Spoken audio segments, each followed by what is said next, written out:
الفرقان الحميد فاسألوا أهل الذكر إن كنتم لا تعلمون. قال رسول الله صلى الله عليه وسلم كلكم راع وكلكم مسؤول عن رعيته.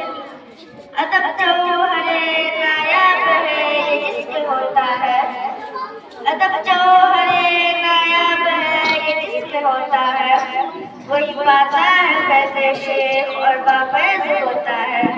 جو تم اس کی خدمت بجا لاؤ گے، جو تم اس کی خدمت بجا لاؤ گے تو خادم سے بھی مخدوم بن جاؤ گے. محترم صدر و معزز اکرام و تشمیگان علم نبوت اور دوستو، خدائے وحدہ لا شریک لہ کا بے حد احسان و کرم ہے کہ اس پاکیزہ محفل میں مجھ جیسے حافظ صلاح کا تفسیر کو استاذ کے ادب احترام کے متعلق اتنی دیر تک خوشائی کا موقع مل رہا ہے. اللہ تعالیٰ سے دعا کریں کہ اخلاص کے ساتھ صحیح باتیں کہنے کی بھی توفیق دے. آمین. حضرت ہم لوگ حصولے صبح میں آئے ہیں اور الحمدللہ اس میں چار دیواری اور اس وقت اکرام کے محنت و مشقت سے اپنے مشن اور مقصد میں کامیاب ہو رہے ہیں.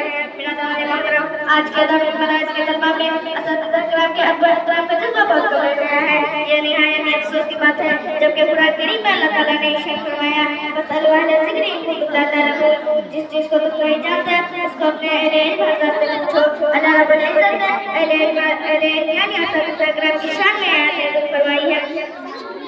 اس لیے اساتذہ اکرام کی قدر و منزلت شاگردوں کے حق میں ہونی چاہیے. وہ ہمیں علمی میدان میں آگے بڑھانے کی پوری کوشش کرتے ہیں. اس قریب میں ان کے سامنے کوئی دقت اور باریکیاں پوچھی جاتے ہیں تو وہ ہمیں محنت اور مشقت اور مشقت کے ساتھ ہمارے دماغ میں اتارنے کی کوشش کرتے ہیں. اس قریب